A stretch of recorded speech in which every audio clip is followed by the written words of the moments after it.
What's up, guys? The S3 TV here, and we are here to watch another overly sarcastic productions video, and this one is Fables and Folktales: The Snow Queen. We always love to watch overly sarcastic productions on this channel, so I thought it would be good to watch this video, and also subscribe to the channel. We want to get 1,000 subscribers by Valentine's Day. Also, thank you guys for 379 subscribers at the time of making this video. Thank you guys are amazing. And yeah, so let's get into the video. Also, comment videos that you want me to react to down below in the comment section. And yeah, let's get into it, and let's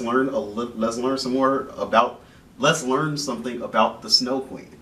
And yeah, let's get into it and play. Think of mythology, we usually think of ancient times. Old gods, long-dead heroes, half-buried statues and crumbling friezes, etc., etc. But if you want to get technical, mythology is basically just a glorified subset of folklore, the space of stories, beliefs, and knowledge passed down through the generations in a specific culture. And folklore does not feel ancient. At its oldest, folklore is old-timey. But since the term folklore defines the entire space of cultural knowledge and oral tradition, folklore feels very much present and alive, and unlike myths, people write new folk and fairy tales all the time. Personally, I'd make the distinction that myths are stories that have almost fallen out of the folklore, no longer preserved as an active part of the culture they're in, but remembered as an important formative part of an older social arrangement. You can't exactly write new myths, because myths are by definition in the past, but you can absolutely write new fairy tales. And that was the bread and butter of one Hans Christian Andersen, prolific 17th century Danish author, and the only reason Disney is the towering pillar of capitalist excess it is today. That is true.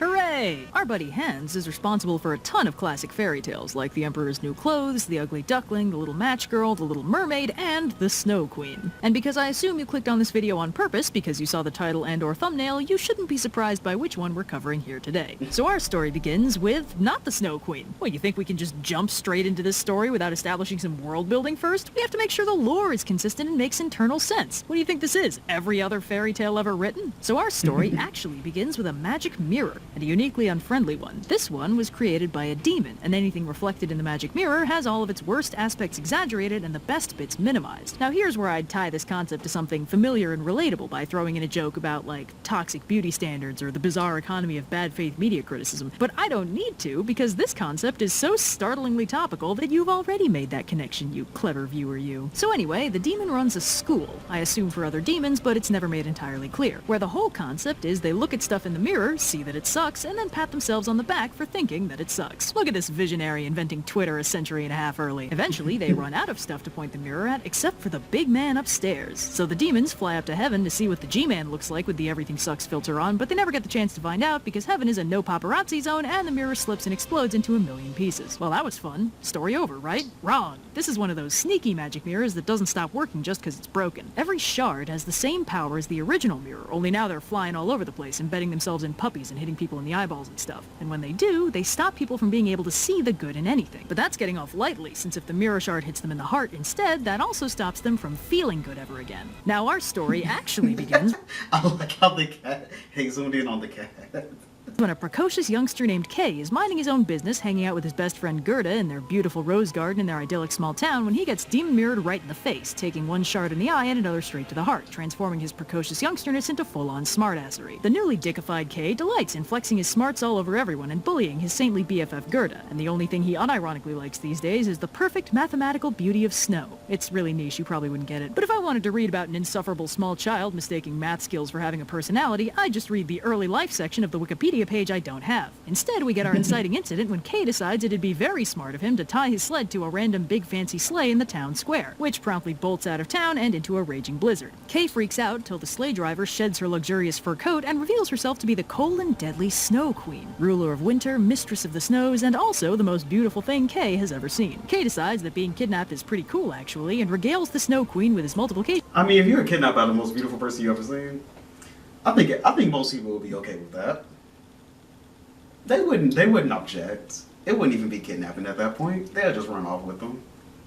skills all the way to the North Pole. It's like Santa, but backwards, and also a crime. But if you think this story is going to be about the title character, think again. Instead, we pop back into town to find that since Kay went missing in the dead of winter, everyone thinks he's straight up dead. Gerda mourns for months, but she's finding it a bit difficult to get closure and move on with her life when every time she cries about how her best friend is dead, the birds and sunshine chime in to tell her that no way, girlfriend, he's totally still out there somewhere. Little known downside to Disney princess powers. But eventually, Gerda starts thinking maybe those birds might be onto something, and she heads down to the river to see if she can find some sign that Kay didn't fall in and drown. But when she climbs into a boat to get a closer look, she drifts out onto the open water and is carried away. Are there no parents in this town? So Gerda washes up near a very colorful... In any Disney movie, if it's parents, they're usually bad parents. And if they're not bad parents, they try to make them misunderstood until the end of the movie. So I'm gonna guess that there's no parents in this one. House surrounded by a beautiful flower garden, and a friendly little old lady hobbles out to help her. But don't get too comfy, fairy tale little old ladies are never what they seem to be, and this one is no exception. When Gerda fills her in on the whole missing bestie situation, the little old lady uses magic to make her forget all about Kay, so she'll stay with her instead. Hey, old ladies get lonely sometimes. Call your grandmas. Anyway, Gerda stays with the flower witch for a while until she spots a rose and suddenly remembers the whole plot thing. She bolts into the woods and is very disturbed to realize that it's already autumn. The roses helpfully reassure her that Kay's not dead, at least not yet, but that doesn't really get her any closer to finding him. But while she's sitting around feeling sorry for herself, a crow lands nearby and asks if she's okay, officially winning him the coveted gold medal for most responsible adult in this story. She fills him in, and the crow says he might have seen Kay during a recent competition for the local princess's hand in marriage. The princess is a bit of an intellectual, see, but she's also really bored, and she wants to make sure she gets herself a husband who's actually interesting. So she summoned all the handsome, eligible dudes in the land for a little tea and conversation, but all of them ended up disappointingly flustered except for one spunky, ragged youngster who strolled into the palace totally unfazed and is genuinely more interested in intellectual conversation than he is in marrying the princess. Gerda thinks that does sound like a Kay thing to do, so the crow sneaks her into the castle with the help of his crow girlfriend who lives in the palace. Gerda finds the princess and her new prince, but surprise, it's not Kay. Very distraught, she explains the mishap to the prince and princess, who handle the whole breaking and entering thing very graciously, all things considered. They get Gerda a good night's sleep and reward the crows for their kindness by giving them official court positions, which is hilarious. When Gerda wakes up, they give her warm winter clothes, lots of food, a solid gold carriage, and a crew to drive her around in it. Very nice. But if you think a solid gold carriage sounds like it might be a bit dangerously ostentatious, congrats, you've put that together faster than either of these very intellectual royals. The minute Gerda reaches the woods, she's immediately jumped by a gang of bandits who kill all the attendants, steal the carriage, and are about 15 seconds away from killing her too when the young daughter of the bandit leader jumps in and says she'll take Gerda as her playmate instead. The robber girl takes Gerda's fancy winter clothes and says she'll keep her safe as long as she doesn't make her mad. And with the situation officially in the uh-oh zone, the crew head to the bandits' castle, which is apparently a thing bandits can have now. While the rest of the gang is celebrating the haul, the robber girl shows Gerda around her place, which is mostly full of captive animals the robber girl has taken as pets. Red flag. The girls sleep cuddle up together, which would be kinda cute if the robber girl wasn't holding a knife the whole time. But when everything quiets down, the animals sneakily fill Gerda in on what they know. One of the birds says she saw Kay riding in the carriage of the Snow Queen, and a reindeer tells her the Snow Queen probably took him to her castle on the Arctic island of Spitsbergen. The next morning, Gerda tells the robber girl what's up, and she decides to help her out, because she actually really doesn't like seeing her sad. In fact, she's realized she doesn't like anyone being sad. When the rest of the bandits head off to rob more people, the robber girl steals her mother's gloves and a bunch of food, bundles Gerda onto the reindeer, and sends them on their way. Well, that could have certainly gone worse. It really could have. That was plain luck right there. Gerda and the reindeer traipse northward through the cold and snow until they eventually run across a hut and find a helpful old lady inside who warms them up, feeds them fish, and gives them directions to another little old lady who can help them out more. After a little more scenic reindeer riding, they find the second old lady's hut, which is almost entirely underground, and while Gerda warms up by the fire, the old lady privately tells the reindeer about Kay's whole thing with the mirror shards. The reindeer asks if there's some way to give Gerda enough power to beat the Snow Queen, and the little old lady says there's no power she could give her that's more impressive than the one she already has, aka her Disney princess powers, where she is so gosh darn pure and innocent that literally everyone loves her and wants to help her out. Oh, so we're diegetically acknowledging that's unusual?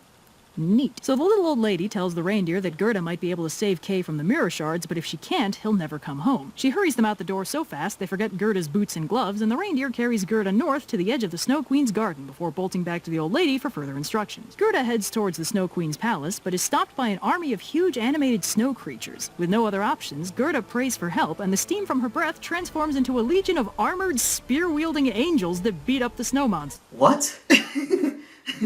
This story went from 0 to 1,000 quicker than any story in the world. For her. Holy hell, that old lady wasn't kidding. So Gerda makes her way into the palace and finally finds Kay sitting in the middle of a frozen lake and trying to arrange fractal chunks of ice to spell the word eternity, because the Snow Queen told him if he managed to do that, she'd make him king of the world and also give him a new pair of ice skates. Child priorities. And then she left to go snow on some mountains or something, leaving Kay alone with his puzzle. And he's so caught up in the task, he doesn't even notice how he's freezing to death, or Gerda tackle-hugging him. Gerda cries a bunch about this, and her tears actually leach into Kay's frozen heart and dislodge one of the mirror shards, and he finally notices she's, there. Gerda sings a song from their childhood, and Kay starts crying, dislodging the other mirror shard from his eye, and he finally notices that this place straight up blows. Gerda kisses away his frostbite, just go with it. And as the puzzle solves itself behind them, they head out of the palace together, finding the reindeer has returned with another reindeer in tow so they can both get a ride out of there. As they backtrack and check in on all the people who helped Gerda along her journey, she fills Kay in on how much of a process it was. And in fact, it seems to have been even more of a process than we thought, because once they finally reach their hometown again, they realize they apparently went through puberty and are now grown-ass adults. Seems like that'd be kinda hard to miss, but I guess they were very busy. Yeah. And with that beautiful tale of childlike innocence concluded, we are left with zero loose ends or dangling plot threads, except for the part where they never actually dealt with the main antagonist title character and she just kind of wandered off. What, was she played by Dwayne "The Rock" Johnson or something? Could they not afford to have her on screen for more than a minute? Right. So, the moral of this story is, don't follow beautiful women into blizzards, and if you're having problems, try crying.